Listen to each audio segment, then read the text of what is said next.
here. Welcome to the Project not hear 820 this right podcast. now? Podcast disclaimer. The following podcast is just a couple guys riffing back and forth about nerdy stuff, current events, hot button topics. Welcome to the Project 820 podcast. Everything is opinion-based and sometimes facts will be incorrect and misinformed. Welcome to the Project 820 podcast. Fact-checking while we record. Podcast disclaimer. Knowing this, be aware when commenting that a constructive correction is always welcome, but a harassing and aggressive retort will be laughed at and dismissed immediately. That's all. Enjoy the show. This is the Project 820 podcast.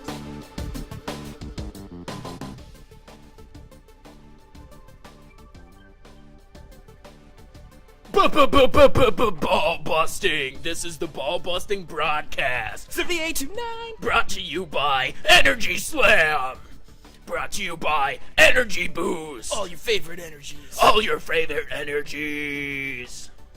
Only 99% cancer likely. Cancer likely. Victor, did you know that 9 out of 10 people have energy deficiencies? Deficiencies. What? Deficiency. Did you know that they can be fixed by one simple product? What's that? What's that? What's that product? Is that what you want to hear? that product is? That product is Energy Smash! Energy. Smash the energy into your face hole! I can't. That's enough. I'm about to blow up my head. This is why we can't be radio DJs. Oh my god, we would be perfect. We would, but like we'd only get like a 10-minute show in, and then we'd kill ourselves, and then it'd be like the best 10-minute show ever. Yeah, I know, but I have a feeling that somebody's going to hear that, and they're going to think, we got to get these guys on air, because they're just so good with each other. Yeah. Yeah, so that's going to happen. Yes. As you can see, I remembered to bring my my camera today, so it's all worky functiony. And we have the dual camera nation going on once again. Yeah. Camera Nation! Yeah, so we were going to try and do the DJ thing back and forth for as long as we possibly could. We didn't make it very far. No, I broke. Yeah. I can't handle that shit. It's all right. It's all right. I'm sorry. Okay. So, what the fuck, what if? Let me hear it. What the fuck, what if open source technologies were made illegal? Illegal in what sense? Like illegal as in the government no longer allowed software to be written and distributed. So you could write your own software. You could write your own software and keep it yourself. But you couldn't distribute it freely to other people anymore, open source wise. Okay, so I should probably explain this real quick. what is open source? Open source is when you write a program, it's written in human readable text, okay? Like if statements and for loops and stuff like that. You can then take that program and then change it and do whatever you want with it and then recompile it so that it can do something slightly different. Now having things be open source usually makes them, well, there's an argument that it makes them have less bugs because multiple people can be looking at the code, which means more than, a small team of developers will be bug fixing it. Yeah. However, we've seen with OpenSSH, the whole Heartbleed thing that everybody heard about. Yep. That was open source, and it was still just the small team looking at it because people were just using it and not changing anything with it. Yeah. However, because it was open source, a bug fix for it was almost immediate because there were so many people who could go in there and fix it if need be. Yeah. However, one reason why there's a kind of a big downfall is that anybody can read it. So if somebody finds a bug or a vulnerability that isn't a good person and wants to take advantage of that vulnerability, technically it could be a lot easier, right? And in the future, as things are becoming more and more dependent on software in order to function, like banking and all that stuff, it's possible that the government might at some point say, hey, this is too risky, we're no longer going to let people freely distribute this kind of stuff. Open source stuff, and everything would have to be closed source. So are we working with a scenario where from the get-go open source distribution is illegal, or are we going with No. like the premise that tomorrow the government's going to come in? Tomorrow the government comes with in their and it big says no owner more. and just bam. Yep. Okay, so problem fix would be release stuff for a penny. Yeah, but it's not. So like, you could still call something open source and have somebody pay for it, because when they paid for it, they also got the source files so that they could change it as they wanted. So what if you sold? But what you would have, if it was a government law, that you couldn't give the source code, because the source code is then compiled into executable, right? Yeah. So like Photoshop, they that's all in source code that's human readable and anyone can change, and then they compile it and then they give you the compiled version of it so that you can't change it. Yeah. Yep. So even like selling it for a penny, that's not really going to fix it. Basically what would end up happening is that, you know, these little teams would still develop free software, but it would no longer be open source. Yeah. And then, you know, like innovation itself would be super, super hurt by this, because Yeah. a lot of proprietary software is based off of open source software. I guess the immediate example that pops into my head, which is, okay, it's Minecraft related. Back in like 1.6 or something, so this would have been a year ago, maybe. Yeah. There was a mod developer for Minecraft, and the only way that you can develop mods for Minecraft is to have the source code and to be able to do all that. So, well, they ended up developing a bunch of like interactive like animals and things, and one of the big things that everyone loved was they built in horses. Oh, yep. Yeah. I remember that. And they built in like a saddle system and all that different stuff and a way to tame them and all that and breed them, and Minecraft loved it, so they actually went to those developers and said, can we take this? Can we put it in a real game? And they're like, hell yeah, you can. So I guess that's the first example that pops into my head of actually a system like that bettering a product. Yeah. You know? It's Minecraft related, but Right. it still counts. But like, so one thing that would happen is supercomputers of the world would suddenly cease to increase in productivity. Explain. Right now, either that or other Windows proprietary software operating systems would take it over the supercomputer area. So supercomputers make up, like Linux makes up about 90% of supercomputers. Yeah. And then other open source projects like Minix, which is super tiny, OpenBSD, which is, you know, kind of there, and a couple other, well, like OpenBSD is very good. It's just not nearly as popular as Linux. Yeah. Make up pretty much the rest, and then there's a couple Windows supercomputers out there. Mm-hmm. So supercomputing would freeze immediately, because part of supercomputing is when you make something that makes supercomputers faster, you share it with everybody. Yeah. Because it's such a small culture of people working on supercomputing that it's kind of like, why not help each other out, you know? So that's why Linux owns supercomputing. Hosting websites would suddenly become quite expensive. Yeah. Because I think it's something around 40% of servers out there are running Linux that are web servers. I think I've said higher before, but I looked it up earlier today and it's not.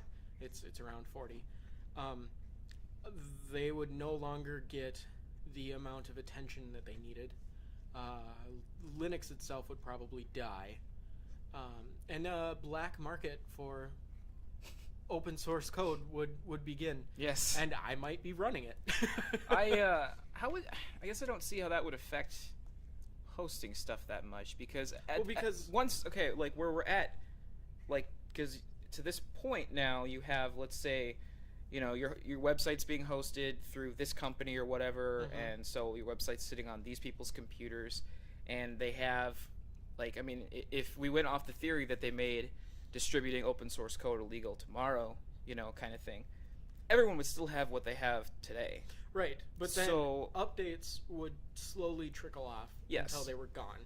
because only Linus would be, pushing commits to the Linux kernel. Yeah. So the Linux kernel would be frozen in place because one dude can't program a kernel. That's just way too much. So what's wrong with it being frozen in place? Do you just think over time? Well, because there's problems always would just arise. Well, yeah, there's always demands for new things. Yeah. And like for instance, containerization, which is, you know what a virtual machine is, right? Yeah.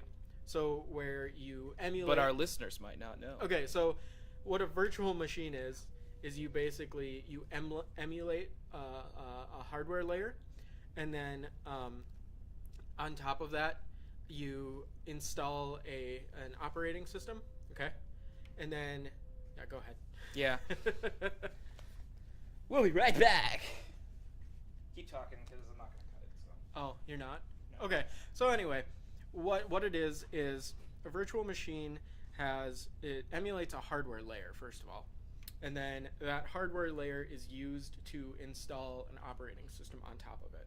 So that operating system could be Linux, it could be Windows, it could be whatever you want. Then you can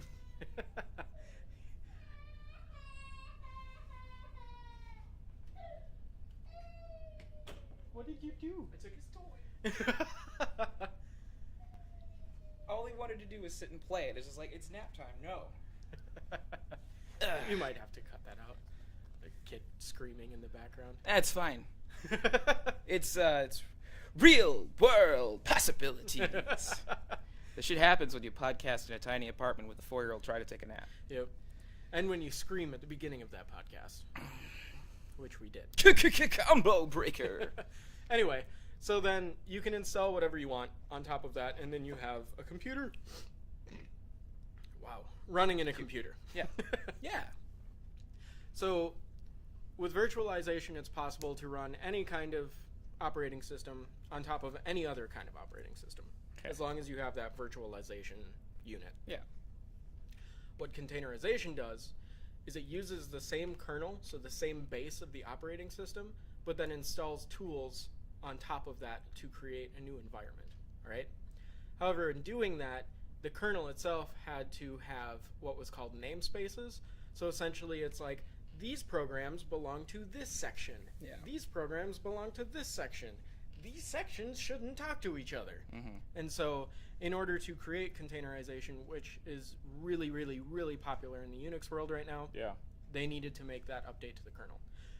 And in the future, there's going to be more updates that need to happen to the kernel as we continue to dive into newer ways to do code stuff. For instance, installing software is one of the biggest pains ever. Yeah. Like with Windows, the fact that you have to go find it and download it and run a program that you don't know what the hell it is, that's super dangerous, super risky, and that's why Windows has a lot of viruses. Well, even Windows is pulling away from that now, though, Yep. because with Windows 8 and 10, they have like their package management. They have like a system. store kind of concept, just like the Google Play Store. I think isn't that what they use? Is the Google Play Store? I don't even Possibly. remember. They might. But then with Linux, they've had package management systems for a long time, where people will compile programs from source, put them into a repository, as it's called, and then you can download from that repository, so that you don't have to go out to the internet to find something in order to install it. Correct? Correct. However, now what they're thinking about doing is, so there's a new file system out there. You know what? No, I'm not going to explain this because it's probably going to bore everybody. Okay. If you want to know more, look up Fedora installing packages. Their plan to do that. It's probably going to be, if you're not really into Linux already, it might be over your head. If you want to hear more about Linux, go to jupiterbroadcasting.com. They have a much better podcast than us. But anyway, so yeah, Shameless as I was plugs saying, for the win. a frozen kernel is a bad kernel. And then on top of that, vulnerabilities, anything like that pops up that needs to get fixed. Obviously, that probably could get fixed by one guy, but it's probably just going to be like a, yeah, it's fixed. We put toothpaste in that hole in the wall. Everything's fine. Yeah. And after you do that 50 times, right, then it's all. Then you have just a wall-made toothpaste. So. Right. It's a problem. So, any other questions that you have about this fun little scenario? Yeah. I guess. You know what I could see? This I could actually see our government doing. Is I don't think they would outlaw this kind of thing. I don't think they'd make it illegal. Yeah. But God, I could definitely see them doing like some kind of a taxation system or something. Yeah. Like to make a little extra money for the government. Right. Something like that. Like I could see that. The only problem with doing that is that code itself right now is protected underneath the free speech. Yeah. Because technically you're just explaining how to do something. So code is just an explanation of how to do. So I think it will never get to a point where the government is like, no. And on top of that, open source has so much more positive influences on the world than it does negative. Yeah. That I doubt it would ever happen. I suppose it's just interesting. Are books considered free speech? I suppose they would be, wouldn't they? I think yeah. Yeah, because it'd be kind of the same thing. I suppose that's why you can technically write a book about anything. Right. Yeah. It's not really. No, people can be pissed, but right. They can't legally do anything to you. Right. So. Although you'd have to get like a publisher to actually publish your book, and if it's like, no. Why Jews you go to Kinko's? Why Jews are bad? You go to Kinko's, and just be like, "Can you print this for me? This is a whole novel." Yes, I know. I want 4,000 copies. Okay. Good luck. It'll be $50,000. All right. Gadoosh. No, yeah. I hope nothing like that happens. Yeah. It'd be kind of nice. I don't know. It's kind of the same thing as like the whole net neutrality stuff that's going on. The only thing, I mean, the internet and technology is so incredibly like open right now and free that the government is desperately going to try to regulate it somehow. Yeah. Like the FBI right now. Here we go. We're getting into this. The head of the FBI said that the internet is the most dangerous place in the world. And he said that he needs a back door through encryption so he can protect people. Right. That's the dumbest thing I've ever heard in my entire life. Yeah. Because if that back door is given to the government, then the government, suddenly the NSA, doesn't have to hire all these code crackers anymore because they can just use that back door. And you know what? Then Steve from, Police Squadron A can look at your phone and look at all your phone traffic, which is supposed to be encrypted. But hey, he's a cop, so it's fine. But then Steve is an idiot because he's an idiot, and he shares the back door with his friend, and his friend starts spying on his girlfriend through that same back door.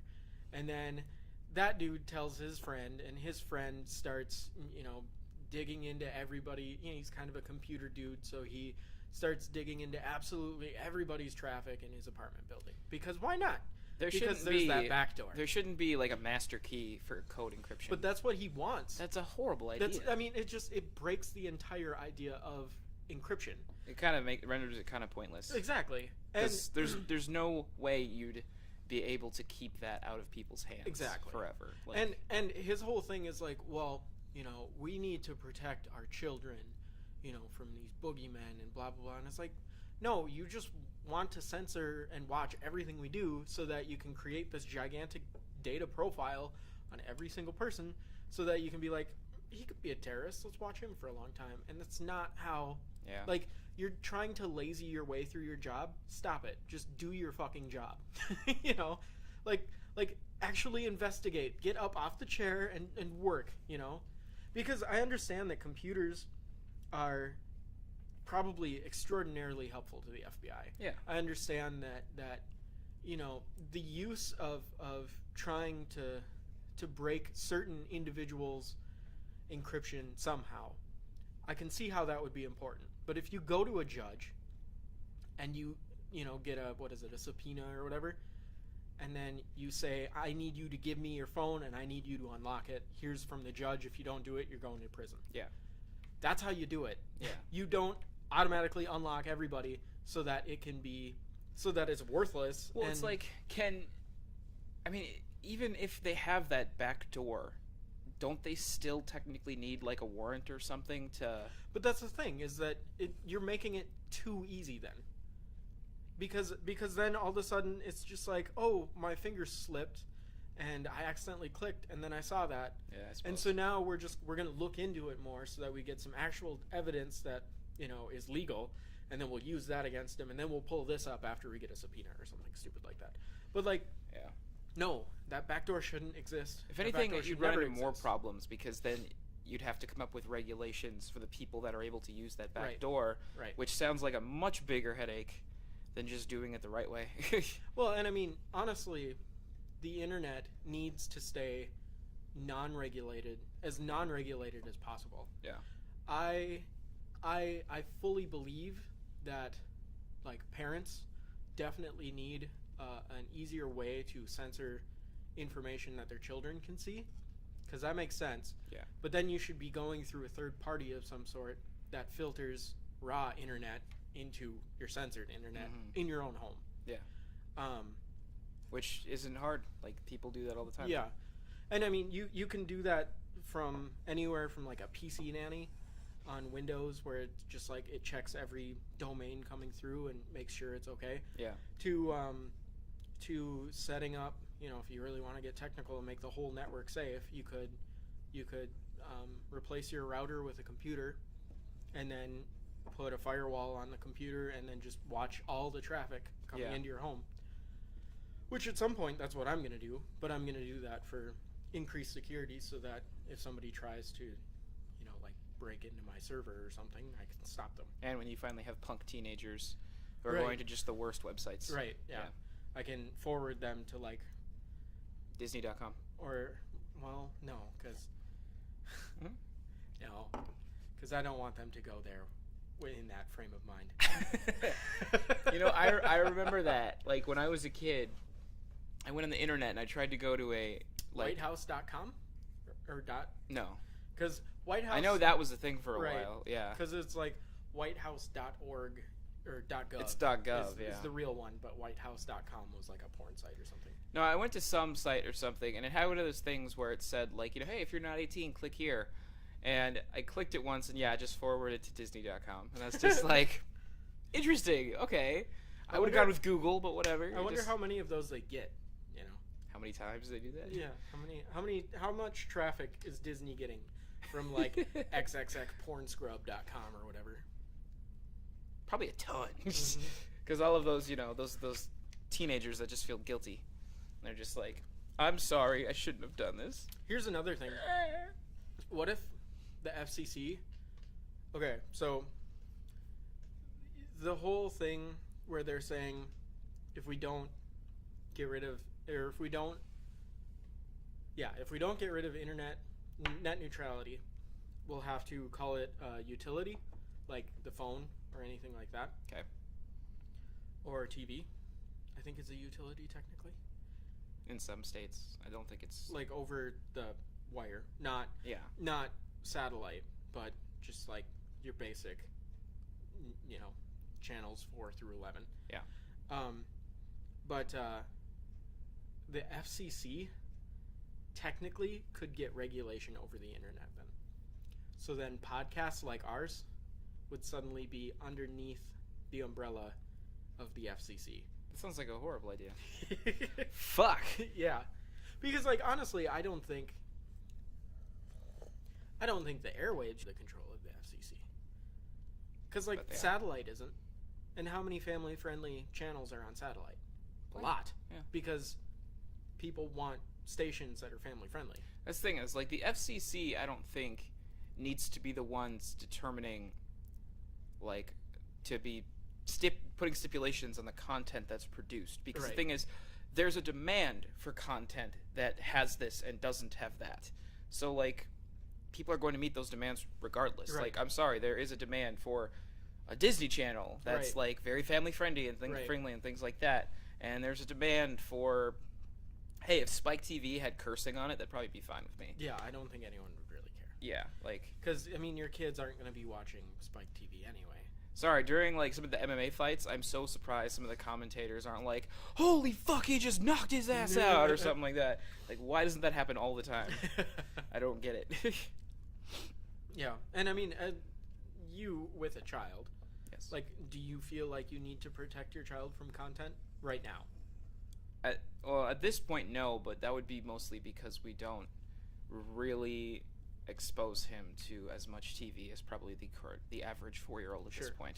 Also, you don't have TV, do you? We do. Oh, you do? Yeah, we have like Do you ever really watch it? not a whole lot. Okay. We're probably just gonna get rid of it. We got it for a while because we got like a deal on it. Like, Alright.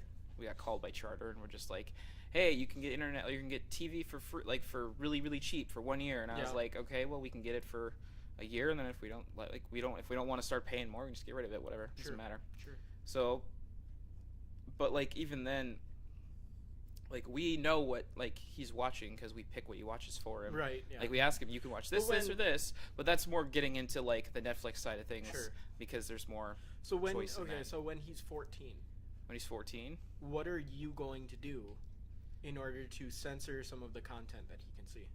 I mean, it'll probably be one of those things where when he's using like a computer, I'd have some stuff on there. I think we decided he was gonna get a cell phone when he's 14. Okay. It's like high school kind of thing, like when you hit that, like 15 maybe. But even then, it's But, gonna like, be one of those things where it's gonna I have a think bunch of when parental he- stuff on there. When he's 14, there's not going to be data plans anymore. Probably not. It's going to be like everyone's going to have an unlimited plan. They might have messaging plans Yeah. for like grandparents. Yeah, that I don't know. but like, I mean, it would just be, it's going to be looked at as being just ridiculous not to get him a data plan. So, I mean, then his phone has free reign to a bunch of content that you might not want him to see. And the thing is, Yeah. like, do you think that you're going to be able to stop him from seeing some things that... I hope to God he's smart enough to fool me. I mean, I think that'd be awesome. But like, at the same time, like there are certain things you can do Sure. to kind of get around, you know. Oh, yeah, because, like, a lot of those PC nanny stuffs, they're crap. They're absolute crap. Like, they work off of, like, a single domain. So then if you go through a proxy, all of a sudden you can just get by all of it. A lot of the times you Or- can just download another browser, just Yep. in general, Yep. and that'll get around it. Yeah. I guess I feel like with the PC stuff, there's enough tools out there even today to manage that. The phone it might have a little more trouble with. Yeah. Although I would hope 10 years from now there'd be a little bit more control over that kind of stuff if you need be. Because I was talking to you the other day about we should develop an app for texting and driving kind of thing. Mm-hmm. And like the phone like can tell how fast you're going based on your GPS, and then if you're going faster than a certain speed, so like 25 miles an hour or something, Yeah. then it automatically locks your phone, and you have to put in like either you could set it up like a parental thing, so then like only a parent has the password to unlock it, Mm-hmm. like while you're doing that. So like if you're on a family car trip or something, they can go ahead and unlock your phone for you or something. Either that or the Well, password's and then, like honestly, there would need to be the emergency button, too. That says 911. you would leave that because like even on every standard iPhone, Mhm. like right now, there's just And- an emergency call button, and then you get the dialer. I think even on phones that don't have any plan tied to them, I think you could still call 911. I think even if the phone doesn't even have a SIM card in it, and it's just a dumb phone that's connected to nothing, nobody knows about it, and you dial in 911, it'll call. Don't know how. Well, because like it still connects to towers, and it still says, "Hi, I'm here," and it's like, I don't know who the fuck you are. Stranger danger. Because one time I was like, phone, and it was like my brother's super old phone. Mhm. I tried calling home, and it was like, we're sorry, but this phone is no longer active. And so I was like 911, and then it went, and I was like, oh shit, done. And then they showed up at your house, and it was just a mess. No, I've accidentally called 911 twice. Really? I had an old phone that had the numbers on the outside. Yeah. and it unlocked by just clicking the button on the side, and that was it. And it would, hey, how's it going? What you need? And I would drive around on a 4-wheeler all day as my job, and it would hit the buttons and call 911. And I called 911 twice. The first time, it said called 911 on my bill. It said called 911, and then it said 0000. So $0. Didn't cost me anything, because it was just like, it was obviously a pocket dial. I guess it happens pretty often. Second time it happened, I got charged $10. Really? And they were like, stop it. Stop calling 9. Well, because it was the second time, like, in a month. I suppose. Well, it must have been in 2 months or something, because... Did they charge you because, like, it was an accident and Yep. it wasn't an emergency? Yep. But it was like, yeah, I don't think that's a bad idea. Like, I guess, yeah. If your phone is calling 911 more than once, and I think the reason it was doing it is because I had, like, an emergency... Like, if you hit, like, star pound or something, it was like, dial emergency number, which... Come on. It's 911. It's not hard. No, yeah, it's we pretty don't easy. need an extra button that we accidentally hit all the time to piss off operators. I remember I called 911 once when I was a kid, just to I pressed. I remember I typed it in, and I must have been fucking 6 or something. Yeah. And I typed it in on like the house phone, and then like I heard it ring, and I freaked out and like threw the phone, and then ran away. And then an officer actually showed up at our house, and it was just like, it's like, yeah, we had a 911 call came out of here, and at the time my parents, like, you know, I'm 6, so my other brothers are all younger pretty much. So Yeah. just like, did you, you know, and just like, I don't know what you're talking about. I didn't do anything. I'm gonna go over here. I think everyone, you know, either accidentally or like when they're a little kid or something, does something like that. So it's not a huge deal. So Adam Savage, the dude from Mythbusters. yeah, he was talking about he caught his son searching for big boobs on Nice. the internet, and Solid so search. so he was like, hey, I just want to let you know that, you know, when you go on the internet and you look for things, it's totally okay to be curious. I understand why you're curious. I understand, you know, the desire to see people naked. It's okay. And he's like, do you want to tell me anything? And he's like, I looked up big boobs on the internet. And he's like, yeah, and that's okay. And he's like, but I want to warn you, buddy. You're going to see things that you can't unsee. He was like, That's the way he goes he's about like, it. you're going to see things that are going to pop up at some of the best moments of your life and ruin them. You're going to see things that will haunt you, that you'll see right before you go to bed, or you'll see right at the most inopportune moment of your life. And he was like, I looked at his face, and it was terror. And I was like, okay, maybe that was too much. And he was like, well, what the hell do I tell this kid? How do I tell this kid that, you know, like, the internet is full of really disgusting, horrible things? And he was like, buddy, the internet kind of hates women. And he was just like, yeah. He's like, that way, yeah. and then he was like, think about it. If you knew the guy, if you knew the internet as a person, he would be the most messed up person you've ever met. Like, I don't know if that can even happen. Just weird. Yeah. Also, and this is me, he would have a lot of really good recipes. Just a ton of amazing recipes. Just a fantastic Internet's cook. just full of recipes and porn. Like, it's solid stuff. Well, yeah, I mean, think about it. What do people like to do? Eat. And cook. Eat. And porn. Yes. Cook porn. Eat and screw. Eat and screw. And sometimes at the same time. Consume, bang. It's all the same. Yep. It all falls under the same like umbrella of just like and people desires. Wait, funny gifts and funny gifts. Yeah, You know, that's there's plenty of cats. First one will be loaded with cats. plenty of catter days. But It's not Catter Day. no, it's Cunder Day. Cunder Day. That sounds bad. That sounds horrible. Never mind.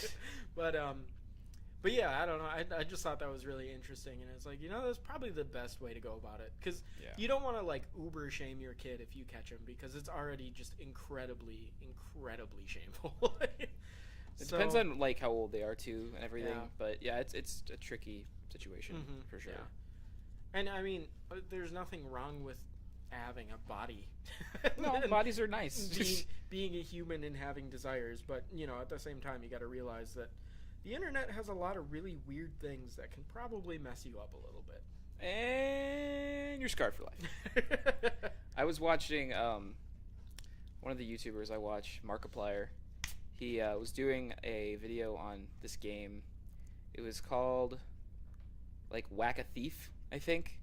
And it's like this little it looks like it was sketched out with pencil, just this little game where there's a thief breaking into your house and you're a little kid, like a fucking 7-year-old or 6-year-old playing video games. Yeah. This thief breaks into your house and he's behind you. And then you have to find all the secret clickable links in the room that then trigger the animation on how you whack him.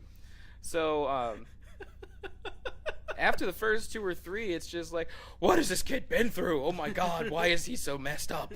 Because the stuff he's doing is just awful. Like there was one where you could click on like a tennis racket. Kid goes and picks it up, looks at it, breaks it over his leg, and stabs the guy in the chest with the handle end. Guy's just like, what? And he pulls it out, and he just gets covered in blood. And it's just like, this is the goriest sketch I've ever seen. Like, 'cause that's like the art style they use and everything. Oh, like, there was one where the kid just looks at the guy, walks out of the room, and locks the door. And the guy's just saying, like, what? He goes to open the door and he can't. He goes to open the window and he can't. And he's trapped in there. All of a sudden, a car comes barreling through the wall and crushes the guy against the other wall. Kid gets out of the car, goes back and sits down, keeps playing his game. It's just like, oh my god. Oh, that's pretty So it's funny. like, now there was one where the kid was lighting him on fire. I mean, he electrocuted him. It originated from this game. I think it was called Whack Your Ex, maybe. Mm-hmm. It was an older style, it wasn't like stick people, but it was like really crappily drawn. Sure. But like they make sure to have in the highest amount of gore ever. So I'm just sure. just as much blood as possible. Yeah. You click on just these random items, and then one of the 2 people would then kill the other one Sure. somehow. And that one had some pretty bad ones. And then that one spawned Whack Your Boss, where you're in a cubicle and your boss shows up and starts just berating you. I think the best one out of that was you could click on a water cooler. And you knocked his ass out on the ground, and then you grabbed the water cooler and you put it in his mouth, and then just kept going with it until he was leaking blood and water, and it's just. Oh my god. And then that spawned Whack a Thief, and which there was little another better. one. It was a game on Adult Swim, and I think it was like 1,000 Ways to Kill Boredom or something. Yeah. And it was 1,000 ways that you could kill yourself at the office. Oh, nice. And so it was like, this guy, you take your tie, and then you put it into the printer, like the in part of the printer, and then you just see the guy get swallowed by the printer. And yeah, go to the top of the building and jump. It was interesting. These are the things that the internet produces. Yeah. So it's nice. If the internet was a person, he would have killed himself by now. But. Yeah. He'd be very messed up if he still lived. He'd be locked in a padded room, just screaming. He'd have a nervous tick every time someone used 4chan. It would be bad. Okay, hey, 4chan. Yeah. Do you ever use it anymore? Not really. Yeah. No. I pop on there. I pop on there occasionally because I like looking at the. There's a Pokemon one that always has really cool fan art on there. Sure. Yeah. If you can get past the furries and shit, they put in some cool fan art and stuff like that. Is it a WorkSafe board or no? Is it blue or is it red? It's blue. Then it's WorkSafe. Okay. Yeah, because the only ones I go to now are wallpaper/general whenever I need a new wallpaper, and then I go to WorkSafe GIF because there's always that's where I get all my funny GIFs from. Yeah. And I go to technology every once in a while and just groan because the vast majority of people on technology are idiots. Yeah. So. 4chan has its rougher sections. Well, I don't know. They're just a bunch of dicks is really all they are. Yeah. And I don't know. It's tough going you pop into random and whatever, and it's just I haven't been to random. Just stay out of B. Yeah. It's bad. Yeah. And it's just I don't know. It's kind of dumb. That's why. Okay, so let's pop into something else here. Okay. Do you have any reason or need, or do any of our listeners have a need or think that we should? This might be a good idea. come up with ideas for the show by making a forum. Because there's a forum out there right now called, is it Discourse? And it's a really good forum, and I could install that onto my web server, and we could have a forum. So then people could sign up, post stuff, and be like, hey, you guys should do blah, blah, blah. Or if you have another idea for it, we could, basically, because I really want to install it. Yeah. Because I found it, and I was like, have you ever gone to Stack Overflow? Yeah. Or Stack Exchange? Yeah, I think so. That guy, the guy who made that site, made that program, this discourse thing. Okay. Well, his team did, because he has like a pretty big business, and one of their side projects was this thing, which is really pretty damn cool. So, okay. Jeff Atwood, I'm pretty sure is his name. So if we have a need for it, I'll probably install it today, just for shits and giggles, and you'll probably be able to go to it by going to paulmontag.info/forum. Forum, huh? Yep. Okay. So if you go there, it'll automatically forward you to the forum. Because then it'll probably forward you to like paulmontag.info/blah blah blah blah blah. Yeah. But if you go just /forum, it'll bring you to the forum. Yeah, I think if we actually manage to like rein in a decent amount of listeners and stuff. Yeah. Because I would definitely want to have like a forum page built out to post like suggestions for topics and things like that. And like we would have like a what the fuck, what if. Yeah, we'd have like a spot to do, and then discussion ones too, and things like discussion, that. And then our ongoing video game idea that we brought up a while back. Yeah. And just whenever we kind of came across something, we could just like, hey, there we go, it's in. You know what I didn't do is I didn't change the name of the podcast today. I should have done that before we started. Oh, what do you mean, the name? Because it's I think it's labeled as podcast 15. And it's podcast 16? It's 16, yeah. But I'll change it when I upload it to YouTube, so it'll say it right either way. Cool. Yeah. Cool. All right. No, I like when I go to my Twitch page, it says, this broadcaster indicated that the channel is intended for mature audiences. Start watching. Like, I put that on there on purpose just because it's like... Just because we drop the F-bomb pretty regularly. We cuss a bit, yeah. We say things like fuck and shit and piss and assholes. Yeah. No, yeah, we're kind of obnoxious. Yeah. What is this? No, I kind of want to hear myself say what I just said. You know, we could wait until after the podcast before we start watching ourselves. Yeah, no, I just wanted to make sure the sound was coming in right. It is. Oh, because, what happened last time?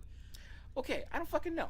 So, I went and looked at the live stream right when we finished, and it was coming in, like, jagged and, like, slow down and kind of. It was weird. It sounded like this. Sort of like that. Yep. Like, kind of like really messed up dolphins. Yep. And then I checked right away I went and checked the past broadcast thing, and like the first 30 minutes of the podcast were up there. Like they don't have the whole thing right away. Yep. And it was the same, so I was worried. It's like, shoot, is the whole thing gonna be messed up? Yep. I went and checked it like 2 days later. And it was fine? It was fine. Weird. So, I am now going to be recording the podcast as well as streaming it. So it's recording now as well as live streaming. Nice. So if for whatever reason the live stream gets messed up, I'll still have a raw recorded copy that I can just throw on YouTube. Cool. So that's a lot easier to manage. There's like at least a safe backup if we need it. So speaking about video stuff, this weekend, what I've been doing is backing up my entire DVD collection onto my media server so that I can watch it without needing to pop a DVD in and just use Plex. Is that legal? Yeah, because I own them already. Okay. Because it's my copy that I'm digitizing and putting on my computer. Okay. So it's not illegal at all.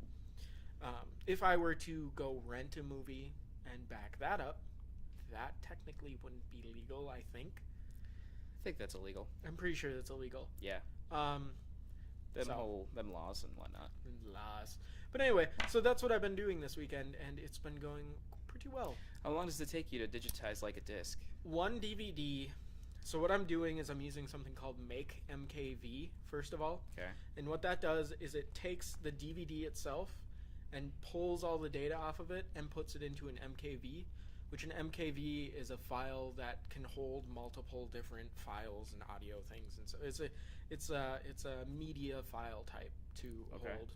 Like it can hold like caption or not captures, subcaptions, subtitles. Yeah, words. Different languages, different audio codecs, things like that. So I pull it down on there first to make a copy. However, that copy of the DVD is usually anywhere from 4 to 8 gigs. Yeah, I believe that. Big. I then run it through something called Handbrake, all one word, which I then convert that MKV, the one title that I need from the MKV, because usually it comes with like, oh, you have these special features, and you have all this extra crap, and you don't care. These are and so if it also Make MKV, a lot of titles are empty or are really short because they're just like transitions from one screen to another and stuff like that. So if it's under 120 seconds long, it just ignores it. Okay. So then I end up having pretty much just what I need. Yeah. But then I'm able to take the title that I need and then convert that into an M4V. Yes. Which is then somewhere around a gig. That's not as bad. Blu-rays end up being about 8 gigs. Yeah. But DVDs end up being anywhere from like 800 meg to 1.4 gig. Okay. So it's not taking up too much space, and considering I got 6 terabytes of hard drive space for Christmas, I think you'll be fine. I think I'll be okay. Yeah. Yeah, and it's so nice because we don't watch our DVDs very often. We just watch Netflix because this is horrible. Yep. But it's a pain in the ass to get up and put the DVD in. Yeah. And so by backing all of these up, we'll just be able to hit the Plex button on our Roku, find it, hit play, and it'll play at the it'll look pretty decent because it's right there in my closet. Yeah, today Zeke wanted to watch VeggieTales, which we have a DVD that he wants to watch, and I was laying there and I was just like, are you sure you don't want to watch VeggieTales that's on Hulu? Because that's something. And he's like, no. I was just like, yeah. All right, well, I'm going to go do it for him before he starts shoving a DVD into my Xbox that already has DVD in it. And so maybe like for you, it would be kind of a decent thing to do. And just, I mean, because what I'm kind of planning to do is right now I'm backing up DVDs that I know we'll watch. Yeah. You know? So like Harry Potter, Lord of the Rings. Yeah. Baby Mama's a pretty good one. Probably throw that on there. There's a couple other ones. Mean Girls for Amy. Sure. Yeah. It's a really good movie. Mm-hmm. And then and we'll probably end up watching them now because they're actually there. And like what I had to do before too is I would take the Xbox 360 out of the closet, set it up, watch the movie, put it away. Ugh. So sounds rough. Yeah, it's bad. God, your life. I know. Horrible. I know. So now having them on Plex is going to be just so nice. How often do you rewatch stuff? A lot. I never do. Really? Honestly. You never rewatch movies? Very rarely. Me and Amy will have like either a Lord of the Rings or a Harry Potter marathon, probably once a month. Because the only time I ever rewatch something is because April didn't see it, and I'm gonna rewatch it with her, and then the whole time I'm like half watching because I've already seen it. Yeah, and like the thing too is I'm the type of person that almost needs background noise. Yeah. And so rewatching a movie that I've seen before is kind of nice when I'm working on something, because then I can look over and be like, oh yeah, I know where we're at. Back to work. I know I saw Avengers like 6 times. Yeah. But 3 of those were like at the theater. Yeah. But that's because it was amazing in theaters. I would never go watch a movie in the theater more than once. The only reason I did is because it's my Your theater? Yeah. So Yeah, no, that it makes didn't sense. cost me $100 to do it. But I've heard of people watching movies more than once. Yeah. And it's like, I don't know. I wouldn't spend the money to go watch a movie I saw before. Is it? I think it's AMC. Maybe they're starting a subscription service for their theaters. Huh. Yeah, they're like trialing it out in like 3 or 4 places around the country right now. How much is it? It's one of those things where it's like $50 a month. Wow. But they're gonna have to cut. Do you get like popcorn and concessions on top of that? you can see one movie every day if you want. That's not worth it. So you could see 30 movies That's if not you worth wanted. It. That's not worth it. And the thing is in 1 month, if you watched all the movies that came out that month, you might watch 6. Yeah. I don't see why anyone would go to a movie 30 times in a month. I would pay. I could see people paying $10 max for that, because what's gonna happen is you're gonna start paying your $10, and you're gonna go to the movies twice a month. Because people don't like. I don't know myself. I don't go to the movies that often. Yeah. I go to the movies when there's a movie that I really, really want to see, and that's it. I guess it's very situational, I suppose, because there are some people that hit up a theater every weekend, Sure, kind of thing. That's what they do, because maybe that's what their town has to do or something. Right. Like, I know, like at least with Foley, like there's like regulars that come in every weekend and watch whatever's out. So for people like that, I think it would be a little more worth it. But even $50 a month is not worth it, because I mean, you're gonna go to 6 movies, and okay, well, you just paid like matinee prices then. Yeah. Congrats, you saved like $2, and that means that 6 movies have to come out that you want to see. Yeah. And I don't think that's gonna happen.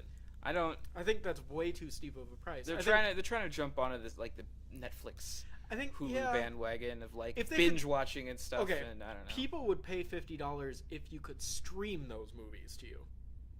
No. People would pay $50 to see movies early. I guarantee it. I don't think so. Like if I could sit in my the thing about Netflix is you're sitting in your own house, wearing sweatpants and eating. If that. Yeah, wearing your underwear, there you go. Covered in Cheeto stains, haven't showered for a week because you need to finish the 4th season of Arrested Development. Yeah. And you're not going to let something as stupid as life stop you from doing that. So, if you could watch brand new movies that just came out, like if when Guardians of the Galaxy came out, I could have paid $15 to watch it in my own house just for me and another $15 for Amy, I'd have done it. Even though it's $30, I get to sit on my ass and stay home. I wouldn't. I would totally would. But then again, I like being at home. I like being at home too, but I also like $30. Yeah. Like, I think. Okay. I don't see there being a catch-all like perfect way to set it up so that it makes sense. However, like, I don't see that. So you know, like what they did with that stupid Korean movie. Oh, The Interview. Yeah, The Interview. You know how like they rented that out? They got way more money renting it out than they would have had they released it to actual theaters. No, that movie did amazing. Yeah. Even in box office because stuff. it's a piece of shit. The reason it did amazing. Well, I don't know if it's a piece of shit. I haven't seen it. But it's a Seth Rogen movie about killing a dictator. It's one of those stoner movies that only a select little niche of people would have went to go see. It's one of those things where like they had people came to the movie at the few theaters that did get to show it. Like those places sold out like the first weekend. Like every showing did. Did Anywhere blow up, by the way? No. Okay. Surprisingly not. And for those people who weren't probably going to see it anyways, so they're just like, whatever, I don't care. And then all of a sudden they go to YouTube and there's The Interview right there, and you could pay $6 to watch it right now. And putting it on YouTube was and it's genius just like, because it's not that bad. Yeah, and putting it on YouTube was genius because people were going to YouTube because it was pirated, and they were like, I'm gonna go pick it up for free. Yeah. And then you're like, Sony, YouTube, $5. Yeah, I guess why not? You know, because like even me when I was sitting there, I was like, watch it on YouTube, and I was like, oh, it must be a pirated version. You know, if I don't have to pay to see this movie, I'll do it that way, I guess. And then I went there, and it was like, this is from Sony, pay $5. And I was like, God, I kind of want to. Like, it's just so simple. And you would have never done that. No, I would have never. Ever even crossed your mind to do that. But because it's on YouTube, because it's in a place where it's just so easy to access. Yeah. I think that's going to kind of become the future. I feel a little bit. I feel like the theater is still going to have its place, because going to a theater, getting popcorn is like a perfect date. it's just a really easy way to go out with the family and do something. So the theater isn't going to disappear, but you're going to see more popularity with young people in long-term relationships go more towards the rented at home and whatever. I feel like this is because the thing is Sony's been doing this kind of thing for a while. They haven't been releasing getting movies. Hacked. Yeah, they've been getting hacked. It's pretty for typical. Quite a while. They have like, if you actually go and look at what movies they have on their YouTube page, because they have tons to rent. Yeah, you could do a whole bunch, and I was just like, I didn't even know about this. But that's because it wasn't on YouTube. It was on YouTube. Oh, it was? Yeah. Okay. No, Sony's YouTube page has like a dozen films on there. Really? Yeah. Huh. They weren't films that were released. They weren't films that were put on YouTube the day of like national release. Really? Yeah. Like for theaters and stuff. But when they went on DVD, they went and put them on YouTube as well to rent for like $2 or something. And then this whole thing turned out to be just a slam dunk for Sony. Yeah. And I'm not saying that they did it on purpose, because it's too bad all their employees got all their information stolen. You're right, because they didn't do it on purpose. No. But they're definitely using this to their advantage. Yeah. Which, why not? Also, North Korea had nothing to do with it. Okay, so this is what the internet does when it hacks somebody. It pretends like it's somebody else so that the attention gets diverted away from themselves. It's a movie about North Korea. Let's just say that we're from North Korea. Yeah, it was North Korea. They're probably actually from Russia, or America, or Canada, or pretty much anywhere, but probably not. It's not a direct attack from North Korea, and I think it's stupid that the government came out and said it was North Korea. No, it wasn't. Like, was it really? Was No. it really? No. It's like, well, we have a North Korean hacker group that has admitted to, and it's like, sure they did. Possibly. I mean, okay, so maybe somebody, people in North Korea did do it. But I highly, highly doubt it was the government of North Korea that did it. Yeah. Because why? What were they getting out of that? More publicity for Sony. That's what they got. Yeah. Sony ended up getting more money. It's I don't know. It's just dumb. It was a big mess, and it's just like, this is just because on top of that, Sony is definitely not blameless in this at all. No. Sony once got hacked. Have I said this on the podcast before? Maybe. Sony once got hacked because they got hacked because somebody went to a coffee shop, went onto a public computer, signed into the Sony database, downloaded what they needed, and then walked away from the computer with the tab still open, still logged in. Oh, jeez. Everything's just sitting there. So the next guy walks up to the computer, realizes what he stumbled upon, and starts downloading as much as he possibly can. Yeah. They catch him, and then I don't know what ends up happening to him. But that was one of their hacks. Another hack that happened to Sony was the password hack to all their PS3. Yep. Remember that? And how they were saving the passwords in plain text? Yeah. That's not something that any organization does. I guarantee you, if you put a gun to a Google employee's head and said, tell me what my password is, there is no way they could tell you what it is. Ever.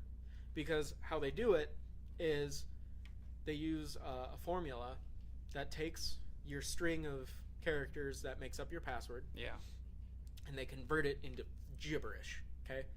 But every time you pass in that exact string into this formula, it's going to create the exact same amount of gibberish. Mm-hmm. However, the formula is set up in a way that it is almost impossible, if not impossible, to unscramble the characters. Yeah. The only way to figure it out would be to make a table. It would be to make like a big list of this is the string in, this is the string out. Does it match? Yes. Okay, then that's the password, right? Yeah.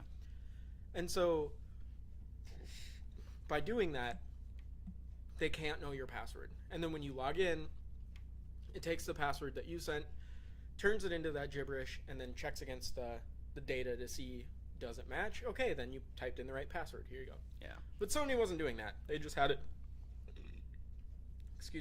plain text, just right there. So that's really, really bad. Yeah. Like that's common knowledge that I was taught at a tech school, that you really hash their passwords. Yeah. You never save it plain text, because even me going into a database that I work on and seeing somebody's password, there's like a 20% chance that they use that password at Wells Fargo for their banking. Yeah. Because people are dumb and they use the same passwords for everything. Yeah.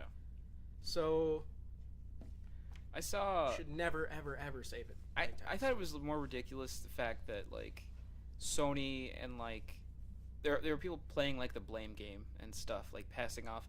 And this I guess this goes more to like, because at a point you had like even the president coming out and saying like, you know, you shouldn't have pulled this movie, like we're not going to sit here and like be bullied around by another country that's stupid kind of thing. Sure. And Sony passed the blame and said, no, we wanted to run it. It's the fact that AMC The theaters, and yeah. these big theaters that basically hold 90% of the theater market in the country came out and said, oh, we won't show it. Yep. Because we don't want to be that one theater that got blown up and then it's Right. our fault. Right. Kind of thing. So they all said no, so Sony's like, oh, no, but we wanted to. But, you know, and it's just like, But I oh my kinda- God, you're all fucking idiots. I kind of believe that though. I just think they're all dumb. Because when it came down to it, if somebody did get blown up, it would be AMC that got sued. Yeah. You know, and the fact that somebody can sue you for somebody else doing something is kind of bullshit. Well, and then Sony went out and did release it to the biggest independent theaters in the Sure. country and still made a buttload. Right. Yeah. So it was just kind of like this big mess of like, well, you shouldn't really have pulled it in the first place. And AMC was being idiots, honestly. Like, I think that's stupid. I don't know. It's like liability stuff, and they just was like, nope, it's Yep. one movie, I don't care. And you know, the thing is too that this could hurt Sony. Like, Sony won't play it, okay. But like, how often do you actually hear AMC? Like, how often do you actually know you're going to an AMC theater? Most people don't know at all. No, yeah, because like, They have like the name of like what theater it is, right, but like usually there's a bigger company. right, like over Parkwood that. 18. Well, you like know? it's like Parkwood now, because Parkwood's owned by Marcus Theaters, which owns a large portion of theaters in the Midwest. Yeah, Like there's probably a couple hundred. right, So, and AMC, owns like a few thousand theaters in Right. the country, kind of thing. And then there's another one that's I forget who. But yeah, most of the time you don't even realize. right. Like you just don't even think about it. It's 'Cause like, I- let's go to Parkwood. Yep. That kind of thing. Yeah. So Because Brick House is AMC, right? No. I wouldn't think so. I'm pretty sure it's Marcus. Yeah. Brick I wish House- we were owned by AMC. Yeah, make it. You would have got all your stuff for free then. Probably. They'd just be like, hey, you need stuff? Here's stuff. Have Yeah. some stuff. So with the digital equipment, how do you own the digital equipment now? It's like we're leased to own right now. You're leased to own. Yeah. Okay. Interesting. Leasing it would suck. Yeah. Just like, here, you can use this stuff, but it's never really yours. So do you know how that stuff runs? Like, do you know? My brother knows the ins and outs of it really well. Do you know what operating system it uses? Uh, I noticed. Okay, so I watched it boot up, and I know it's a Unix based. Probably XP. Not gonna lie. No, I know it's Unix based, but I don't know if it's Linux or if it's OpenBSD or FreeBSD or whatever. I think One it's of the BSD. BSDs. I'm not sure. I just know, like, what I didn't realize when we first started running this stuff is it doesn't just take and run, like, MP4s. Right. Like, really high quality MP4s or anything. Like, it takes these, like, obnoxiously encrypted, huge files that are terabytes sometimes. Yeah. And, like, decompiles them and, like, does this and all this and big science words and then makes it on a projector. Sure. Like, it's all these different things. And my brother has the software and the tech so he can actually make his own. Mm-hmm. So he goes through and he can actually make commercials and run them.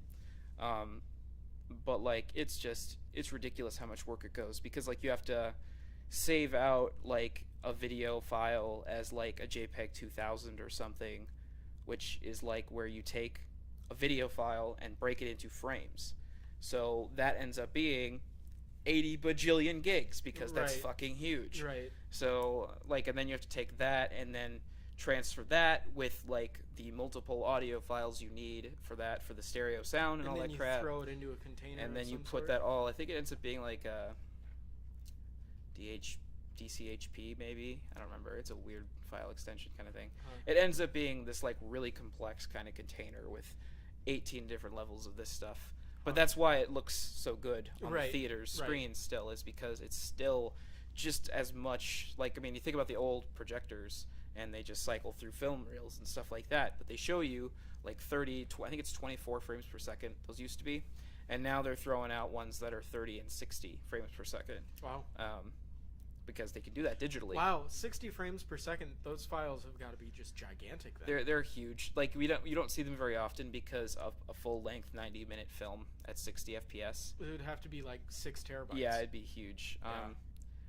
Yeah. There's a point where you have to like take your file and then actually kind of like make it bigger. Like, what was it? My brother did like it's all compressed. Yeah, so my brother did, what he wanted to do was he needed to make basically a 90-minute blank. He needed basically a black screen because he wanted to tell the projector, hey, you need to run for this much time, but you're actually not going to be spitting out anything. We're actually going to have like, if we want to run a Blu-ray or something. So we can run a Blu-ray through that, but the projector will only run if it knows it should be playing. Okay. So sometimes he puts in just these blank files, but still, to get a fucking black screen, like once you get it, you have it fully uncompressed, and then you're ending up sitting on like a couple terabytes. Wow. And it's just like there's no sound to this. Like this is ridiculous. Where does it even uncompress to? Because you can't have. He has 4 terabytes of. He has like one hard drive. Like he has a couple hard drives strung together. And that's all it's for. In a RAID? Yeah, I don't know if it's... I think he just has a couple big ones. Because he's got like a couple... I think he's got two 2 terabytes maybe? And then it saves one file across the two, I would assume? Yeah, so it's RAIDed. Is it? Yeah. It's just ridiculous. Like, and that's pretty much all that's for. He did it once with... Yeah, like a 90-minute or like a 110-minute thing. And then now that it's already been compressed... If he needs to make it longer or shorter, he can take the already compressed thing and like grab a sliver and copy it into like just a regular video software thing. Sure. So that kind of works, but that first time he had to do it, he was dealing with fucking terabytes of like data that or just black screen. It would be kind of fun to deal with that much data all at once, you know? But it would just be so annoying the time that it takes to... But, I mean, then it makes it feel like what you're doing is more important. Yeah. Well, and then he does, like, these little, like, 2-3 minute commercials and stuff that we run on the big screens. And, God, those end up being freaking, like, 200 gigs sometimes. Wow. And it's just like, this is... But he runs them at, like, fucking 60 FPS and stuff. Because he can, and it's not nearly as big. So what kind of computer is he doing this with? Big one. What is it running? I don't even know, because he's had it for a while now. Because he's running Windows, I would assume. Yeah, he's got 7, I think, on there. Okay. Because he had one of those like 3.2 i7 processors or something, I think, the Intel ones, and then he's been slowly upgrading because I think he's got like 24 gigs of RAM and wow, more hard drives than you probably, and it's just I don't have that many. Yeah. Okay, so here's what hard drives I have. My 3 terabytes, which I have rated to make 6 terabytes of Stripe data. So when it saves a file, like even a 2 KB file, 1 KB will be on the first drive, the other KB will be on the other drive. That way when you read the file, it spins up both disks and it can read it twice as fast. Yeah. Pretty cool. I have 2 500 gigabyte hard drives that I was using to make a supercluster. Well, a Beowulf cluster, not a supercluster, because there was only 4 nodes, but a cluster, which ended up falling apart because I just didn't have the time and kind of gave up on the project. I have a 1 terabyte hard drive that I got from you back in high school. Yes. That still works. Damn that right. thing is insane. It just won't die. That's what I'm going to use to back up my data to. Then I have 3 notebook hard drives, so the thin, ultra tiny, runs on nothing. One's a 320 that's dying. One is a 250 that's good, and then the other one is an 80 that's so old I think it runs at like 3,200 RPMs. Oh wow. Does it like groan when you turn it on too? Like oh yeah. And when it writes, it goes. That's nice. And it's fantastic, but it works. What is the lifespan for like an internal hard drive kind of thing? The usual. Okay, so if your hard drive doesn't fail within the first year, it's most likely going to make it for 4. Okay. So, because the first year is when it's like if they did anything wrong, it's going to show. You're going to find out. Yeah. For instance, with a lot of those green Western Digitals, the automatic spin down time is like 8 seconds. Yeah. So if you don't touch it for 8 seconds, it'll spin it down. Well, what happens the vast majority of the time is it spins down, and then the operating system is like, hey, I need this, and then it spins it back up. Yeah. Grabs something, then it spins down after 8 seconds, and the hard drive's like, hey, I need that, and then So those Western Digitals, they just go up and down and up and down and up and down. It's really hard on them. Yeah. However, with Linux, there's a couple tools that you can use in order to just completely disable the spin down time. Yeah. So now mine, when that thing's running, it's spinning all the time because it's a lot less hard on a hard drive to just continuously spin than to spin and then slow down. It's kind of, it takes more power, which sucks, but I would rather use that hard drive longer than have it die on me within the first couple months. Yeah. So the first year, if it doesn't die on you, you're probably going to make it to 4. Obviously things happen, but you'll probably make it to 4. After 4 years, every year after that, your chances of it failing doubles. Okay. So it goes from, I think at 4 you have like, I don't want to say actual numbers because I remember reading about this, but but every year after that, every year after that, doubles. It doubles. So it would be like 10, 20, 40, 80 kind of thing. And so by the time you're looking at 6 years, you want to have when you hit 4 years, you want to have a replacement for it on hand. Yeah. When you hit 6 years, you should definitely have a replacement on it. And you should be backing your data up to that replacement so that you can switch out when it dies. So here's the question. However, SSDs have they were different. a 10-year lifespan. Wow, really? Because SSDs have a limited number of reads and writes. Yeah. However, if you don't heavily use the SSD, so let's say you're hitting that thing really hard. For instance, let's say in certain computers, you can allocate hard drive space as like extra memory. Okay, now that's really slow because it's a hard drive and not actual RAM, which is super fast. Yeah. However, it's going to stop your computer from crashing because it ran out of, and it's going to stop your computer from just killing off processes in order to try and save some of its RAM. However, if you're in there all the time with an SSD, you're going to wear it out a lot quicker. But on average, an SSD is supposed to last 10 years. Wow. However, older SSDs can last longer because they actually have more writes than newer SSDs. Why is that? Because newer SSDs' write space is a lot smaller, which means that there's a lot less writing that can be done. Yeah. Because, the older SSDs were like 40 gigs, and it was still this size, and so their write space was actually pretty big. And now they're trying to push the 500 And so gig now they're ones. trying to push so if you get a smaller SSD, it's most likely going to last you a little bit longer than if you got a bigger one. Yeah, I have two 1.5 terabyte. I think they run at 5,200 RPM. Yeah, and I'm not sure if it's like. Do you use those for like archival crap? No. No? You're running off of them? I'm basically just running off of them. Okay, because like my 2-3 There's almost nothing on my computer. Yeah. I just play the games and do the podcast. Sure. So it used to have a lot more. The thing is now I'm getting to the point where those things are 5 years old, Yeah. 4 or 5. Yeah, so you're going to want some backup because Yeah. the chances of them failing right now are pretty good. Yeah. Um, They're increased. yes. However,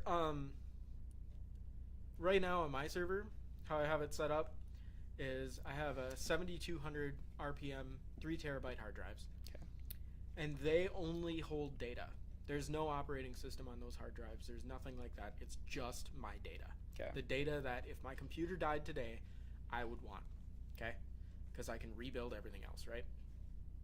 Then on my SSD, I have my actual operating system for the server. Yeah. That way it boots up like that. It's SSD. And I have swap space, which is that memory thing where it'll write memory to the SSD, which I won't need because I have 16 gigs of RAM on that thing. However, in the event it needs it, it won't slow the computer down too much because it's in SSD, which is a lot faster than a hard drive. So the reading and writing that is done to the 3 terabytes is pretty limited. Yeah. And because it's limited, the little reader arm thing doesn't move around that much unless it's being used, which will probably increase the life of the device. So do you think, at this point, would it be smart to maybe go out and get like a 300 gig, maybe not even, like a 270 gig, like an SSD, and then just have my OS on there, and then leave the data that's on my other things, like just keep just stuff on those? Yeah.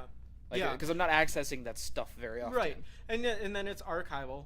And you could even have it just sit there. Yeah. And then, I mean, you're going to want to spin it up every once in a while. Yeah. Because if it just sits, it's going to be kind of hard on it. Mm-hmm. You need to keep things moving. Yeah. But you know, like, I don't know, even throw them in your computer and they'll spin down after a while. Yeah. Yeah, I think that would be a decent idea. But at the same time, you kind of might want to. I mean, it's always a money issue, but you know, if you really needed like a decent archiving system, setting up like your own personal cloud type thing might be a really good way to go.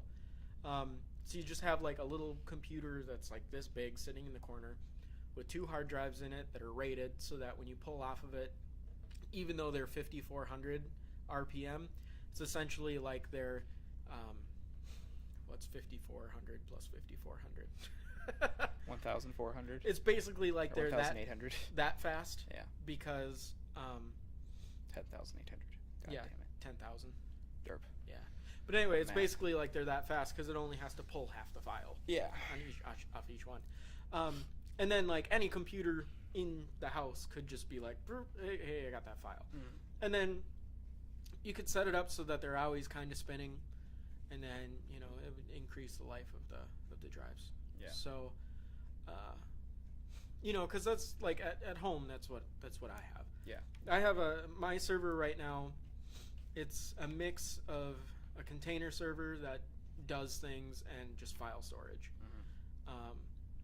But you know, it's a beefy as hell computer. But if I didn't want to run a bunch of programs, I wouldn't need that beefy thing. I would just need like a little dinky thing that I could just, you know. Yeah. However, there's one more thing. What I did for a while, you know those internal hard drive mounting dock things? Yep. You could take one of those because they're externally powered, and you could plug that into a Raspberry Pi, and then use the Pi itself to set up the sharing environment, right? Yeah. To set up like the Samba server that allows you to share your files over the network. And that would suffice to do pretty much anything that you needed. Because that's, I mean, the only problem with that is then you're stuck with one drive. Yeah. And it's slow because it's going through a USB 2.0. Yeah. However, how often are you pulling gigantic files? Like, are a lot of these files in your archive really big? No. Yeah. You know, because, I mean, if they were big, then you would want something that's actually running off of SATA cables. Yeah. But, yeah. I saw that, and this goes back to kind of the open source stuff, but apparently the someone hacked Microsoft, and I was listening to this, and it sounded like a stupid reason to hack, or a stupid thing to hack. They took like the developmental kit like that someone uses to then build a game for the Xbox One. Okay. Like they took that and released it to the public. Interesting. Which That sounds awesome. it's kind of pointless, because if you want to build a game, it's very easy to get that information from Microsoft. Is it? It was one of those things. It was just like, thanks, I guess. Now I don't have to like sign up with their thing to like, hey, I want to dev a game. Like, Yeah. can I have those files? And they're like, okay, here you go. Yeah. Like, I don't think they even charge anything for that. It's just Really? like, go for it. Huh. Yeah. So it's one of those things. It's like, thanks, I guess. Cool, it's out there. I don't know. Now that it's out there and there's news, though, like, people might make more Xbox games. Yeah. They also, I read a thing that was saying that because Windows has, it's, up until this point, it's had full support to run the. But wait, did they release the source code for that? They released everything that you would need to dev a game. That's all I know. Because if I would assume that they give you the compiled code for that, Probably. but they probably don't give you the source code. Probably not. So if they gave you the source code, then you could really start fucking with things. Like, then you could make your Xbox do all sorts of crazy shit. Yeah, I don't know if that guy got that stuff. Yeah. I think he just took the compiled stuff and was just like, thanks, I guess. Huh. Sure. Interesting. Then yeah, but Windows just announced they're not going to continue supporting the Xbox 360's Connect on Windows. I didn't even know that was supported. Huh. But apparently, yeah, they've had support since they launched it. Plug it in To like a Windows box? to a No, Windows like machine, and Huh. you could use it. Apparently, people were using it for like kind of like back alley 3D rendering stuff kind of thing. Interesting. But they said they're going to stop support of it, basically because they're providing support for the Xbox One's Connect now. Okay. And the Xbox One's Connect, you have to like they don't it doesn't even run on a computer unless it's plugged in to USB 3. Sure. Like they make sure like it has to, otherwise it doesn't really work. So but yeah, they're supporting that now. Huh. So yeah, like I guess it's not really like a big market. Like there's not a lot of people that really need to get their Connects Right. plugged into their Windows PC. Sure. But yeah, for those people who like are into kind of like amateur 3D rendering and stuff like that and modeling and want to take like live like scans of people and things like that stuff, yeah, I could see why you'd use it in that sense. Right. Because the actual equipment to do that stuff is expensive as balls. Right. But that's why the only people that really do it are the people that have like big companies behind them. Right. Like you get hired by those people, and then you have the full scale HD camera machine Right. that right. like they do yeah. for like video games and action figures now and all that stuff. So I have a question for you. Do you think Windows 10 will be free for everyone when they release it? No. Why not? Because it's Windows. No. I- They're gonna. They're I don't see definitely it. going to. I cannot see them going away from a. Okay, hold Bit- on. Hold on. Let me finish this thought. I don't see them pulling away from a business model where they have sold their OS every single year or every single version that they release. I don't see them pulling away from that completely to people who don't have anything. Because I believe that they probably will give it away for free to people who have like Windows 8. Well, they already are. Yeah. 8 and 7. I will be don't able see to- anyone giving that to anyone who has XP or has nothing. They already said that 8 and 7 will be free upgrades. Well, that's good. Okay, I will bet you $5 when they release Windows 10, it will be free for everyone. Okay. $5. $5. $5. You saw it. It's you been saw recorded into the internet forever. Here's why. Okay. Steam saying that it is supporting Linux and creating a Steam box that runs off of Linux. Yeah. Is scary as hell to them. That I believe. A lot. Okay. Microsoft's biggest supporters are gamers and medical profession and office. Okay. Like office people. Office people have been very reluctant, especially countries not in the US, have been very reluctant to jump off of the XP train and get onto the Windows 8 stuff. Yeah. And have instead been starting to use Linux. Okay, they're starting to lose market share, and they realize that the operating system is not their future anymore. The operating system will continue to be created as long as Microsoft is a company. But they're not going to throw all their eggs into that basket anymore. Because there's a lot, like everything is going on the cloud, you know. Yeah. The cloud. But I hate the cloud. Okay, it's the best term ever. A network storage thing was called MyCloud, and it's just like, it's an ass! It's a network storage device! God! Okay, sorry. Anyway, so they're pushing Azure, which is like everything runs on Azure. You can, like, Minecraft is going to end up running on Azure if it doesn't already. I would bet it does. Probably. Websites pop up on Azure all the time. Docker, which is it's this thing so that you can take a bunch of applications and throw them into this container, and then you can literally take that container and just push it wherever you want, and it'll run. Okay. So you can set it up with like Apache, MySQL, everything you need for a web server, right? Put it all together, put your website on there, and push it to wherever you want, anywhere. Okay. Microsoft is taken on a new motto called "We Love Linux" lately. Okay. And the reason they're doing it is because, and they just open sourced .NET, ASP.NET stuff, kind of stuff. They are trying to capture as much of the cloud infrastructure and put it onto their services, which are very good because they know that's where their money is at. Yeah. The operating system is a lot of work. It's a lot of hassle. And they want to keep people on their operating system so that they can monitor what they do and then push advertisements towards them, and so that they have control over those people. But it's becoming more and more people are becoming more and more used to the idea of not using Windows software. Whether that be Mac, which is most likely who's going to be the next main dog, but then Linux is also going to take in a lot of people onto the desktop.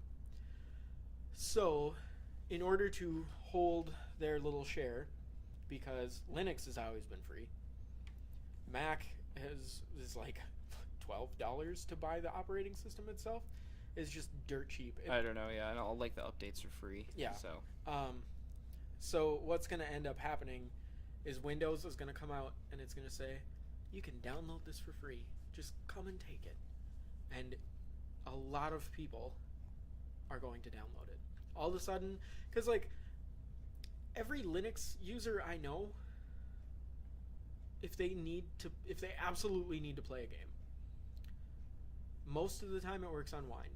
Like 90% of the time it works on Wine. Yeah. I played WoW on Wine, worked fine.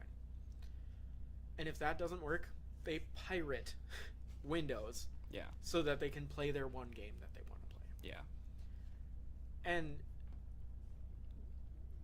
it just doesn't make sense anymore for them to actually charge you for your operating system. And it's just going to become free. And that's why they came out, tested the waters, said that everybody with 7 and 8 will be able to upgrade for free, which they will. And then I'm betting, if not right away, no, it'll have to be right away, because if they make people pay for it for a while and then make it free, it pisses a lot of people off. Yeah, I think people would be mad. But when they come out with it, they'll say you can buy an actual copy in a store for $30, or you can get it free as an image online here. And that's what's going to happen. And the internet will be so happy. And Linux people will be pissed because it's going to pull a lot of people away from Linux. Because part of the reason I don't use Windows anymore is because I don't want to pay for it and I don't want to deal with their stupid licensing bullshit. Yeah. So when I need it, what I usually do is I install it, use the 30-day trial, and then it runs out, and then I'll either reinstall it Or I'm I've just done like, that. screw it. I'll Yeah. just reinstall it later when the day before my friends come over to play video games. Yeah. So I guess we'll have to wait and see. you're Because gonna owe me $5. I don't know. I just don't see them completely warping their business model. Like They already have though. They totally it have. makes sense to do so, I think. because But- they're already so like one of the higher ups at Microsoft said that Windows 8 set Microsoft back 10 years In what sense? in like Like in the public eye? in the public eye. Okay. Yeah. And as far as like usability of their operating system. Yeah. And it's like, yeah, it really did. It was bad. It was pretty horrible. The whole one operating system, one UI for all devices. Yeah. Was the worst idea ever. Like, different screen sizes need different UIs. Yeah. An adaptive UI is a great idea. One operating system, one adaptive UI, yeah. But one UI, everything's all tablety now. That's what they're going after now. It was funny seeing their slogan for that stuff kind of tweak. Mm-hmm. And like now the push is on like, yeah, all the OSs work together now. They're not the same though. Yeah. No, we tried. That was a bad idea. Yeah. Well, because I'm like, sorry. in just plain old 8, there wasn't a start menu at all, and like nobody knew how to use it. Like when I first got it, I was like, "The hell?" And I'm a computer guy. Yeah. I ended up hitting the Windows key like all the time because it brought it up, and I was like, perfect. I was just hotkey it. Yeah. But then later I learned like, oh, if you go all the way to the corner and you click, and it's like, it's the dumbest thing I've ever seen. There needs to be a button. It's not. It's but like with Windows 10, your start menu is coming back. It's tiled a little bit, but not like Windows 8 where it takes up your whole freaking screen. It's and is tiled annoying as by hell. your choice. Yeah. And then on top of that, they're finally giving people virtual desktops. Yeah. Which has been part of Mac and Linux for years and years and years and years and years. And I know so many people, like when I explain to them that are just avid Windows users, when I explain to them what virtual desktops are, they're like, well, you don't really need that because you can hit Alt-Tab, see all of your applications, and click what you need. But you don't really realize how much quicker you become, when you can just hit Control, Alt, right, left, up, down, whatever, and just quickly move through your virtual desktops. Like, because everything is so much more organized. Yeah. All of your applications are up all the time. You just have to know which virtual desktop to go to. And you become so much faster because you right click on a file, hit copy, then go over and then hit paste, or Control C and then over and then Control V, and bam, it's just done. And it's so nice. It's so nice that I found some really shitty third-party software to put it onto Windows 8. Yeah. That was made for Windows 7 and kind of breaks Windows 8, but I'm okay with Just a that little. as long as I have my virtual desktops. I never got into the virtual desktops. Oh, with you my have to. Mac. It's so I nice. tried it. I did. Like, I did some stuff with it. And, like, even when I'm doing, like, design work and I'm, like, full... If I'm on my laptop, I could see that being kind of nice. Yeah, it's but extremely nice. But I have a bigger screen on my iMac. So it's actually not out of the question for me to have my Photoshop or Illustrator up and then have a web browser up as well in the same window because I just have a big honking computer. But at work, I have two monitors. Yeah. And I still use virtual desktops. Yeah. Because, okay, so how I have it set up is my code editor is on my left screen and the web browser's on my right, so I can see what I'm doing. Then you go down and my email client is on the left screen, and usually like FileZilla or some sort of FTP client thing is on the right. Yeah. You go up and over, so the right, Spotify is on the right, and then usually like database editing software is, and then the bottom right corner just has extra random crap. And like if I didn't have that set up, I would just like I've tried going back to not having virtual desktops, and I can't do it. I cannot do it. It drives me insane. Yeah, because like I don't know, at most, if I'm working on like a big project or something with designing, I would have, like, if I'm working on, let's say I'm trying to do like a video for YouTube and I want to get that out, so I'll have a browser open to either do research on what I'm doing or to pull other things I need offline. I'll have that up. I'll have either Illustrator or Photoshop up to do the artwork for the video. I'll have Premiere up as well. Yeah, but what if Premiere was in the bottom, and then browser was on the right, and then Photoshop was there? So then you could be doing something, and then it's like, oh, Premiere, down. That wouldn't really Back, be any okay. faster than the way I do it now. But right now, you're like, Not really. I don't do that. It's so nice. I don't really need to use my, like, okay, if I'm doing it on my laptop, I could definitely see that being more beneficial. Yeah. Because I'm trying to cram 15 things on one fucking screen. Okay, but here's the thing I want to say. If you got used to it on your laptop, you would immediately find yourself trying to do the same thing on your desktop. Maybe, yeah. Yeah. I could see that. You need to if anyone got used to it, It's like so if you were nice. put in the situation where, hey, here's how this works now, good luck, kind of thing, and it's like, if they got used to it and like, oh yeah, this is nice, then that makes sense for anyone to do anything and adapt it to the way they do everything else. Like, that makes sense. Yep. Even for things that are less productive, but they like it more, kind of thing. So there are certain people like you who are running lots of stuff at once. Yeah. Kind of thing.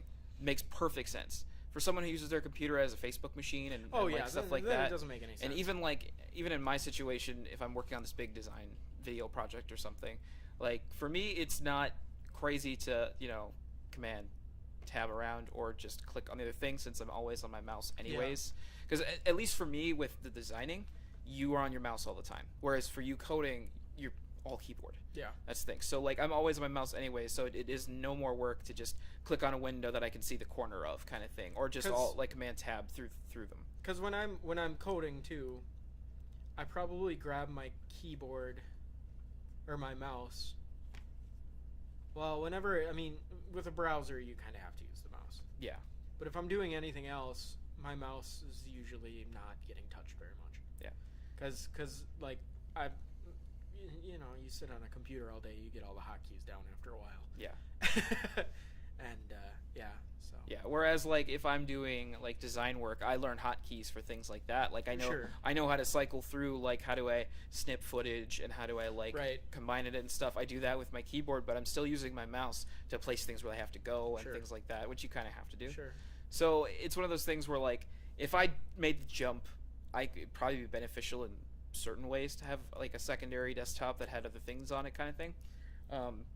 Or it might be detrimental because I'm wasting time switching desktops when I could just like alt tab it over or something. So, But it's very situational. And the thing for me too is, I have so many tabs open, or so many different applications open, that when I hit alt tab, I get you got to tab 14 times. Yeah, because there's just a ton of things there. Yeah.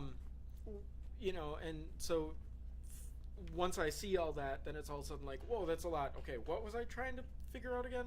What application? Oh yeah, I need this. Okay, right? Yeah, okay.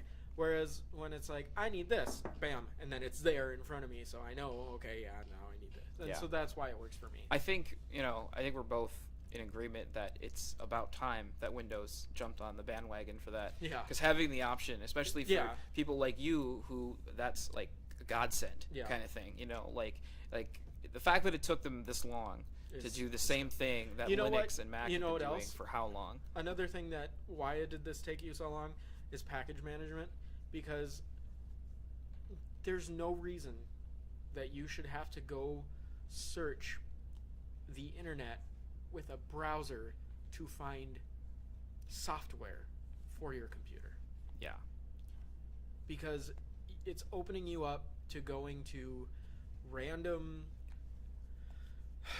horrible websites filled with just the most virus-y things possible. And that's why that's why Windows has such a big issue or problem with viruses, is because people are used to downloading things from the browser.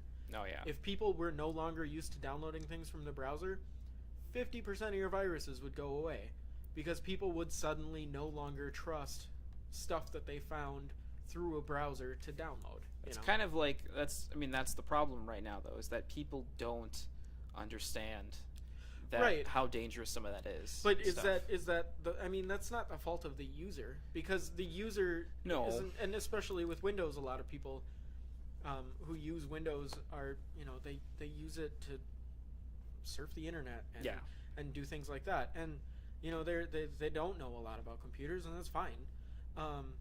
But Windows should have it set up to let users know, hey, this is safe to download because they passed these tests and they got certified by Windows, and if you complain here so that we can take it out if it's bad, kind of stuff.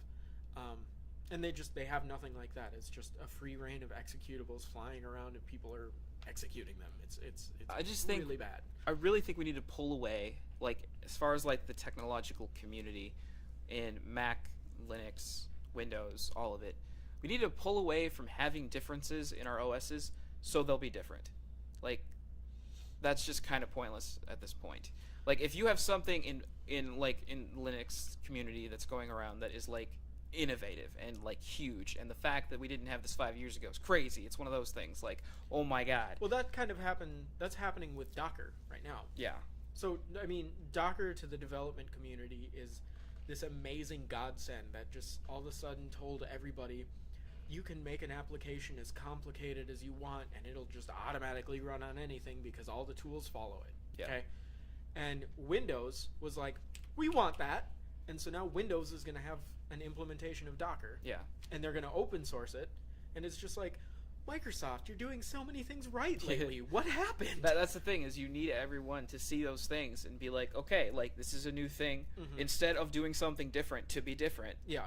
let's all go towards the main goal that makes Right. sense. But I mean, being different to innovate is a good idea. Being different to innovate makes sense. Right. But when someone comes up with that innovation, you're like, damn it, that's a great idea. But we're going not to implement something with that too, kind of thing. Right, but a lot of what happened between the three is, that's a really good idea, but we're gonna hate on it because you're not Windows or you're not Linux or you're not, and so That's a great idea. How can we make money off of it? Yeah.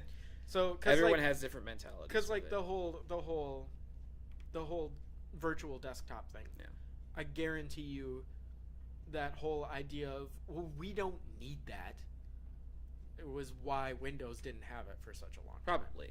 Because they were just like, well, it's stupid because it's from Linux, or it's stupid because it's from Mac.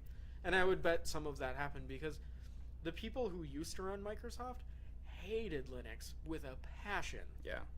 And they hated it because it was a threat that was free, and that's kind of scary when your business model revolves around non-free software and there's a bunch of freaking people making better stuff.